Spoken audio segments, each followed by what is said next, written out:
The 6,000-foot mountaintop once held temples, the homes of rulers, and a games court. The southwestern village of Santa Cruz Ujupiaxtla in Mexico is fairly quaint and remote. At 6,000 feet high, the Cerro de Pena mountain has arguably been its most fascinating landmark. That is, until locals discovered ancient Zapotec ruins and carvings dating back 2,500 years on its summit. According to the BBC, the find consisted of two pre-Hispanic stone monuments carved into the mountain. Located at a strategic point on the Puebla State Mountain's peak, archaeologists had to traverse a steep, 2.5-hour hike to get there. Built by the Zapotecs, who lived in the southern highlands of Mexico before Spain's conquest of the region, the site once hosted a ceremonial area, games court, and 7-step pyramids. According to ancient origins, the carvings suggest this site was dedicated to the god of the underworld. Believed by experts to have been hidden since the 6th century, the promising find could shed new light on the history and culture of Mesoamerica before the disastrous arrival of the conquistadors. This particular region of Mexico holds a remarkable abundance of ancient ruins and archaeological sites. After making the treacherous climb up Cerro de Pena, researchers from Mexico's National Institute of Anthropology and History, INAH, excitedly began putting the puzzle pieces together. Inés José Alfredo Arellanes said this mountaintop site was formerly a ceremonial area that was flanked by temples and the homes of Zapotec rulers. The games court would have been used to play pelota, a sport with tremendous social and ceremonial value that involved a heavy rubber ball. Similar to basketball, the goal was to toss the ball through a hoop, though players used their hips instead of their hands to do so. Alongside the two carved stone panels, or stelae, experts found smaller stones that were also purposefully etched into. Arellanes explained that these were all remarkably well preserved, and that among the wealth of discoveries 87 glyphs, or symbols, have been found so far.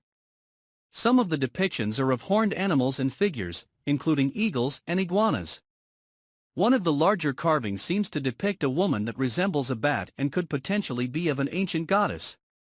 The Zapotecs emerged from the Oaxaca Valley and are commonly referred to as the Cloud People. They made their home in the highlands of the continent and established a distinctive writing system. By implementing cultural and religious practices into their social life, they flourished. These ancients established a substantial state centered on the now ruinous Monte Alban city more than 2,000 years ago. Zapotec society became so independent that they thrived for centuries, and even repeatedly defended themselves successfully against the Aztecs. The polytheistic religion they practiced saw them worship gods related to agriculture and wildlife, with the now uncovered site likely an important former hub of religious and ceremonial activity. Even modern Zapotec believers, whose values have fused with Catholicism, are reverent of the find. The locals who led Arellanes and his colleagues up the mountain said they were proud to have shown them the site, and experts are currently entrenched in an ongoing analysis of the finds. As for the Zapotecs, they were eventually decimated by plagues brought by the Spaniards. Nonetheless, numerous communities of Zapotec Indians who cherish their lineage remain in modern Mexico, with this discovery sure to mean much more to them than a collection of ancient rocks.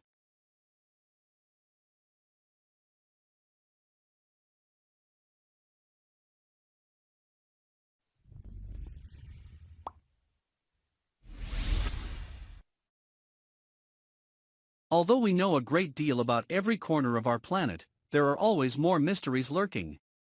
One scientist learned that when he conducted an ambitious expedition into the jungles of Mozambique.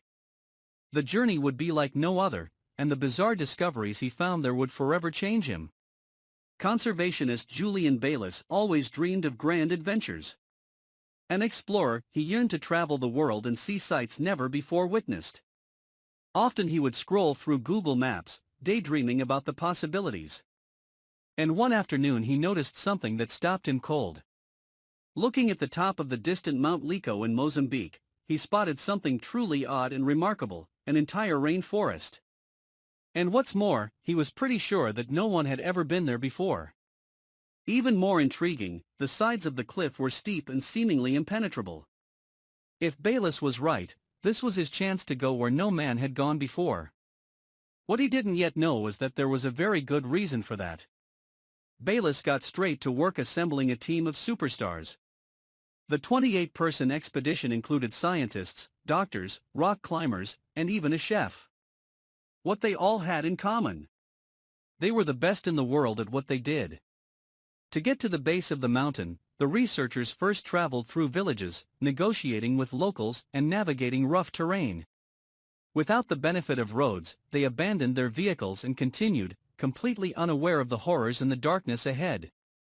After finally reaching the base, they found that the mountain was so tall they couldn't even see the top. Standing at over 400 feet, Mount Lico is taller than two leaning towers of Pisa combined. One misplaced step could be fatal. For Jules Lines, the most accomplished free soloist rock climber in the world, the trip to the top took just 11 minutes. For the less experienced, the journey took 2 hours. The climb tested them, but the psychological terrors were still lying in rest. Upon reaching the peak, the team was filled with awe. Thousands of butterflies swarmed around them, beating their multicolored wings in unison. The 84-year-old butterfly expert, Colin Congdon, was overjoyed. On its surface, Lico appeared to be a beautiful place filled with life. Soon, the crew's discoveries began to shift from wondrous to disturbing. Poisonous caterpillars crawled into tents and shoes. There were rats the size of cats, with long tails and pointed teeth. And then there were the spiders. Thousands of spiders everywhere they turned. One day, botanist Jonathan Timberlake felt a sharp sting, and looked down to see his leg covered in pooling blood. A blade of grass had cut him. Without advanced medical care, and hours away from any hospital, Timberlake tried to quiet his growing worries.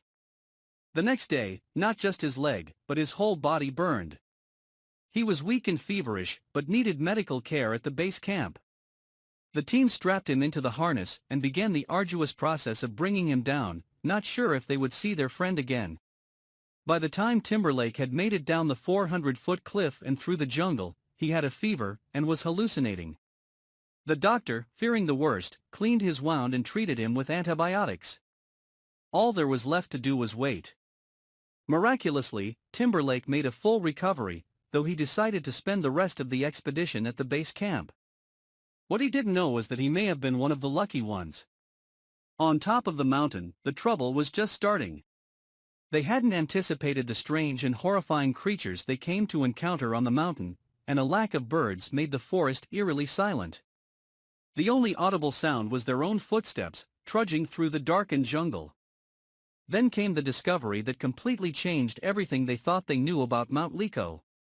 Walking along a stream beneath the thick brush of trees overhead, one of the team members shouted out in exclamation. He had found something truly inexplicable. Nestled along the water's edge were 3 handmade pots on this supposedly unexplored mountaintop. Bayliss felt a cold chill go down his spine.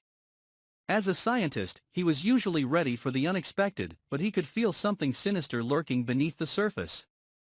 The team got to work on solving the mystery. Some of them guessed the pots had been used for religious ceremonies that beckoned the rain during a dry year. The explorers asked locals if they'd ever heard of anyone attempting to climb Lico before. To their surprise, the elderly natives did have some clues. They spoke fearfully of a tribe of murderous little people who used to live up on Lico. When the villagers approached the mountain base, tribe members would throw snakes on them. They also recalled an incident in which Portuguese soldiers attempted to climb up, only to fall violently to their deaths when tribe members cut their ropes. However, some locals had even more macabre theories about what happened on that mysterious mountain all those years ago. The elders told a story of German colonizers who forced a group of locals to flee to the mountaintop. Once they were up there, the Germans did something that amounted to a death sentence. The colonizers cut the rope the villagers used to climb up.